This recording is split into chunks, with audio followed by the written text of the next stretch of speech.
This agent was burning $2,800 a month in OpenAI calls. We replaced it with a 4 billion parameter model fine-tuned on its own task data, and the API build dropped to zero. If you look at the actual traces from most production agents, over 80% of the LLM calls are narrow, repetitive decisions, things like picking the right tool, extracting a field, or generating a structured response. You're paying frontier model prices and waiting on frontier model latency for tasks as small, specialized model handles just as well. Today, I'm walking you through the full pipeline from capturing your agent's traces to deploying a fine-tuned model that replaces those calls, and I will show you a QLoRA trick that fits the entire process on a single free Colab GPU. The core insight behind this approach is that general intelligence is expensive, but most agent tasks don't need general intelligence. When your agent picks a tool or formats a structured output, it's doing the same kind of decisions hundreds of times. A 4 billion parameter model fine-tuned on exactly that decision pattern will match GPT-4's accuracy on that specific task while running at a fraction of the cost and latency. IBM and Google's research teams have been publishing these results consistently throughout 2025 and into 2026. Small specialized models outperform general-purpose ones on narrow benchmarks. Here is the pipeline we are building end-to-end. First, we capture the input-output traces from your existing agent, every prompt it sends to GPT and every response it gets back.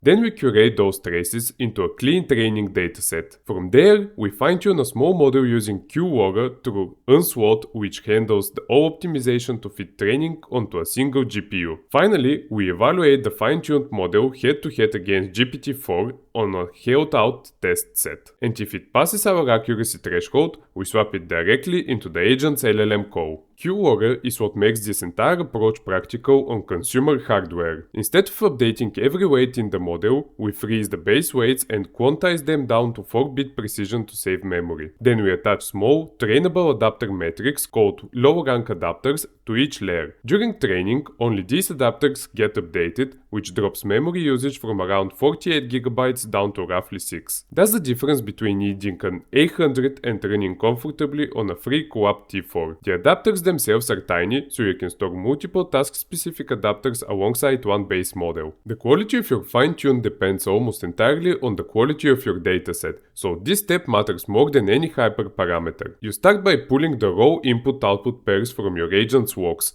every prompt it sent and every response it used successfully. Then you filter aggressively, remove any failed interactions, deduplicate near identical examples, and validate that every remaining pair has the correct output format. Finally, you convert everything into the chat template your base model expects: system message, user turn, and assistant turn. A clean dataset of even 500 to 1000 examples is usually enough for a narrow task. So now you understand the full picture: why small models compete with frontier models on narrow tasks, how QLoRA makes fine-tuning possible on a single GPU, and what a clean training dataset looks like. From here, we're switching to code. I'm going to walk you through every step: capturing traces, building the dataset, configuring and running the QLoRA fine-tune with Unsloth, evaluating against GPT-4, and swapping the model into a live agent. Now let's build the full pipeline in Google Colab because it gives us a free T4 GPU, which is all we need. When you're inside of a notebook, you need to go to your running instance and change the runtime type.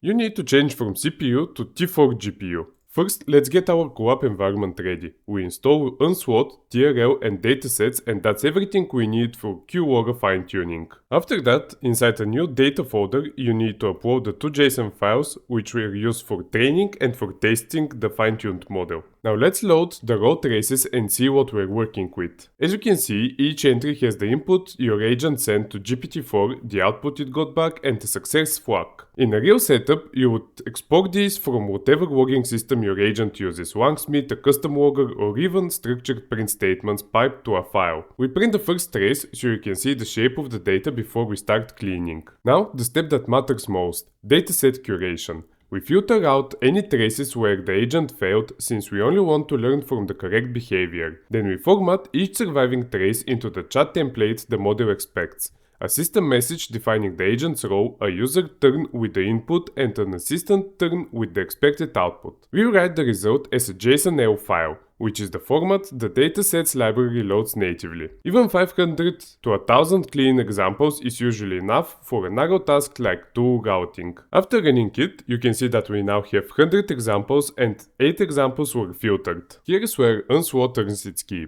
We load 5 4 mini with 4-bit quantization in a single call. Unsloth handles all the bits and bytes configuration behind the scenes. The max sequence length of 2048 is plenty for agent tool call inputs and outputs. Going higher wastes memory. This downloads about 2 GB instead of 8 because the quantized weights are a quarter of the original size, leaving plenty of headroom on the Colab T-Force. Now I touch the low rank adapters we covered in the slides. A rank of 16 means each adapter is a small 16 by hidden dimension decomposition, small enough to train fast, large enough to capture task-specific patterns. We target the 4 attention projection layers, which is where most of the task-relevant learning happens. The key detail is LoRA alpha. Setting it equal to the rank gives an effective scaling factor of 1, which is the stable default. Unsloth's gradient checkpointing further reduces memory so everything fits on the free-tier GPU. We load the curated dataset and pre-format it by applying the model's chat template to each example. The map call converts the messages into the exact token format FIFO expects and stores the results in a text column. This avoids compatibility issues with the Unsloth trainer. With only around 100 examples, we need more passes for the model to fully learn our tool vocabulary and output schema, so we set the epochs to 10. Batch size of 2 with gradient accumulation of 4 gives an effective batch of 8, and the learning rate of 2e-4 is the standard QLoRA default. Let's start training. Before running the full evaluation, let's do a quick sanity check. We switch to inference mode. Unsloth's 4 inference call merges the adapters and optimizes for generation speed. We format the test input in 2 steps. The chat template converts our messages to a formatted string, then the tokenizer turns it into tensors. The important detail here is token slicing. After generation, we cut off the input tokens and only decode the new ones. Without this, the output includes the entire prompt. If the fine-tune worked, you should see a clean JSON tool call. Let's see it. Great, the output matches our expected output. Now the real test. We compare our fine-tuned model against GPT-4's output on the held out test set we uploaded at the start. We define a predict helper using the same 2 inference pattern. Chat template to string, tokenize, generate, then slice and decode only the new tokens. We loop through each test example and parse both the predicted and expected output as JSON. We checked for an exact match on tool name and parameters because for structured agent outputs, a wrong field or missing parameter means a failed action in production. Let's see it in action. As you can see, our model got 45% accuracy on the test set. This is actually not that bad considering that our train set is very limited and small. If you increase the number of input data, then you'll get much better performance. So now let's save the adapters and run a quick demo. The save call writes just the LoRA adapter weights, typically around 50 megabytes and not the full model. Then we run 5 new queries through the model to see it in action. These are inputs the model has never seen before and it should route each one to the correct tool